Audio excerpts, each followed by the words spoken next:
বিসমিল্লাহির রহমানির রহিম। হে সমস্ত জগতবাসী, আজ আমি আপনাদের সামনে যে কিছু স্বপ্নের ব্যাখ্যা নিয়ে হাজির হলাম। যেই স্বপ্নগুলা আপনার ব্যবসা বাণিজ্যে, আপনার সংসার, ফ্যামিলি, পাড়া প্রতিবেশী এদেরকে নিয়ে চলতে হয়। তো এখন দেখা গেছে আপনার জীবনে এমন কিছু ঘটবে তা আপনি জানেন না, তো জানলেও বুঝলেন না। যেমন স্বপ্নের মাধ্যমে আল্লাহ অনেক কিছু দেখিয়েছে, কিন্তু আপনি সেটি বুঝে নেননি। না বোঝার কারণে যেভাবে সেভাবে চলেছেন, তখন কিন্তু বিপদগ্রস্ত হইতে হয়েছে। তাই আমি বলবো, আজকের এই স্বপ্নের ব্যাখ্যাগুলো শুনে রাখুন, পরবর্তীতে আরও ভালো ভালো স্বপ্ন এনে দেব। তো আজকের স্বপ্নের ব্যাখ্যা কেমন হলো অবশ্যই জানাবেন। সেটি হলো, দেখুন, আপনি যদি কখনো একজন ওলামাকে আনন্দিত দেখেন, যে সে খুব আনন্দিত, তাহলে আপনি কি বুঝবেন? এতে আপনি বুঝবেন যে কার্যসিদ্ধি হবে। আপনি যে কাজটি ধরবেন সেই কাজটি আপনার সফল হবে ইনশাআল্লাহ। এবার আসি, ওয়াজকারীকে দেখলে আপনি কি বুঝবেন? যারা ওয়াজ করে তাদেরকে দেখলে আপনি কি বুঝবেন? এদেরকে দেখলে আপনি বুঝবেন সুনাম লাভ হবে এবং আপনার খ্যাতি লাভ হবে। তাহলে এটার সাথে সেটার কি সামঞ্জস্য? যেমন দেখবেন যে একজন ওয়াজকারী যখন ভালো ওয়াজ করে, তখন কিন্তু দেশে বিদেশে তার খ্যাতি লাভ হয়, সুনাম হয়। তাহলে যিনি সুনাম করবে তাকে আপনি দেখেছেন, কিন্তু আপনি দেখলেন কেন? আপনি এজন্যই দেখেছেন যে আপনার সামনে সুনাম হবে, আপনার লাভবান হবেন যে কোনো বিষয়ে। এবার আসি,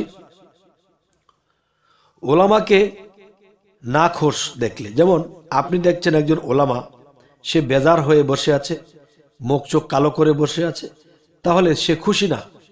তাহলে এরকম একটা অবস্থান যদি আপনি স্বপ্ন দেখেন, তাহলে তার ব্যাখ্যা কি হবে? তার ব্যাখ্যা হবে বিঘ্ন আসবে এবং আপনার কোনো মালের ক্ষতি হতে পারে। সেটা ব্যবসা প্রতিষ্ঠানে, সেটা বাড়িতে, বা আত্মীয় স্বজনের মাধ্যমে, যে কোনো একটা বিষয় যে আপনার মালের ক্ষতি হতে পারে, তাই সাবধান হতে হবে। এবার আসি, ওস্তাদকে দেখলে আপনি কি বুঝবেন স্বপ্নে? এই স্বপ্নের ব্যাখ্যাটি হবে যে আপনি যে কোনো বিদ্যায়, যেই বিদ্যাতে আপনি আছেন বর্তমানে, কেউ পড়ালেখা, কেউ কোনো কিছু শিখতেছে, কেউ একটা টেকনিশিয়ান শিখতেছে, তাহলে সেই ওস্তাদকে স্বপ্নে দেখলে আপনার বিদ্যার উন্নতি হবে, আপনার ব্রেন শক্তি বাড়বে। এবার আসি, ওস্তাদকে অত্র ভোজনে দেখলে আপনি কি বুঝবেন? যে এর ব্যাখ্যা হবে পরীক্ষা উত্তীর্ণ হওয়ার লক্ষণ। এবং আপনি পরীক্ষা লক্ষণ তো নয় শুধু, যে আপনি যদি এই স্বপ্ন দেখেন, তাহলে আপনি উৎসাহের সাথে আরো বেশি করে চেষ্টা করবেন পড়ালেখা কিংবা শিক্ষণীয় বিষয়টা, তাহলে আপনার জয়লাভ করবেন ইনশাআল্লাহ। এবার আসি, ওস্তাদের সাথে একত্রে খেতে দেখলে আপনি কি বুঝবেন? আপনি স্বপ্ন দেখছেন আপনার ওস্তাদের সাথে বসে বসে আপনি এবং উভয়ে খাওয়া দাওয়া করছেন। এতে আপনি স্বপ্নের ব্যাখ্যাটি কি করবেন? এটি ব্যাখ্যা হলো সমাজে আদরণীয় হবেন এবং মানুষ আপনাকে সম্মান দেবে এবং আদর করবে। এবার আসি, ওয়ারিসের মাল হস্তগত করা দেখলে আপনি কি বুঝবেন? ওয়ারিসের মাল আপনি হস্তগত বা কম করে রেখেলেন বা কিছুটা লুকিয়ে ফেললেন, এ ধরনের কোনো স্বপ্ন যদি আপনি দেখেন, তাহলে আপনি কি বুঝবেন? আপনি এটি অর্থ হলো রোগে পতিত হবেন, অথবা স্বজন, আত্মীয় স্বজনের মধ্যে কেউ মারা যেতে পারে।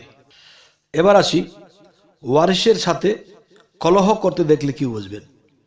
যেমন একজন ওয়ারিস, তার সাথে হইচই, তার সাথে আনন্দ করছেন, কলরব করছেন, কলহ করছেন, তাহলে এটি দেখলে আপনি কি বুঝবেন?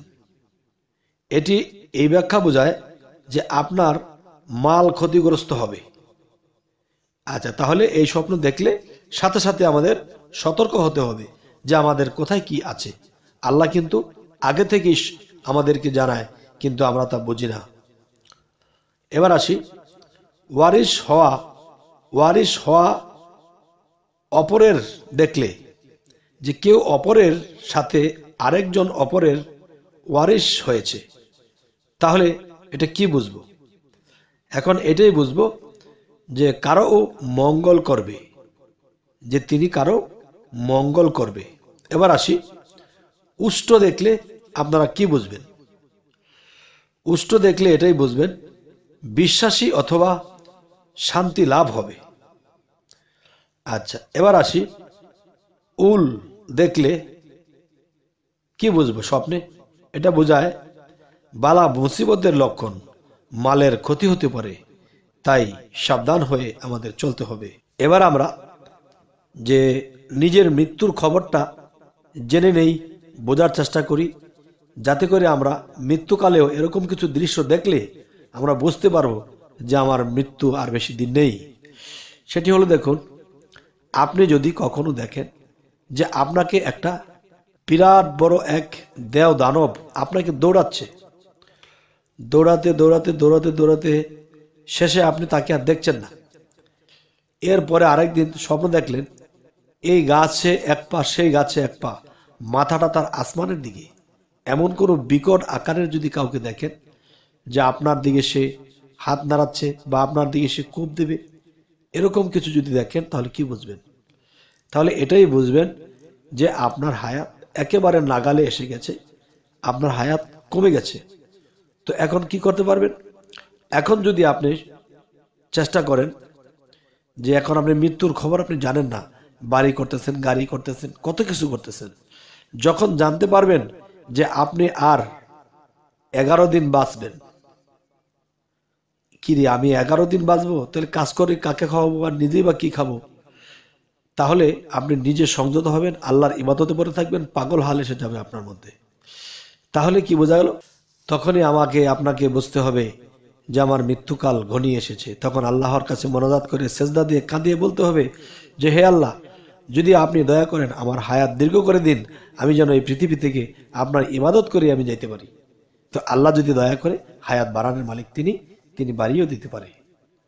আচ্ছা, এটা বলার উদ্দেশ্য হলো যে নিজের মৃত্যুর খবরটাও আল্লাহ স্পষ্ট দেবে না, অস্পষ্ট দেবে। তাই বলি, হে সমস্ত জগতবাসী, আমাদের এই যে আলোচনাগুলো আপনাদের সাথে করি, কোন কোন আলোচনাগুলো কেমন লাগে অবশ্যই জানাবেন। যদি বলেন যে হ্যাঁ এ ধরনের আলোচনা দিবেন, তাহলে আমরা তাই দেওয়ার চেষ্টা করব। তবুও সকলে যেন আমাদের আলোচনা শুনে তারা কিছু বোঝে, কিছু পায় এবং ইহকাল পরকালে তারা অগ্রসর হতে পারে। তবে এখানে আরেকটা বিষয় হলো, আমাদের চ্যানেলের আলোচনা যদি আপনাদের ভালো লাগে তো অবশ্যই সাবস্ক্রাইব করে নেবেন এবং পরবর্তীতে যেন ভালো আলোচনা এনে দিতে পারি। তো সকলেই ভালো থাকবেন। আল্লাহ হাফেজ।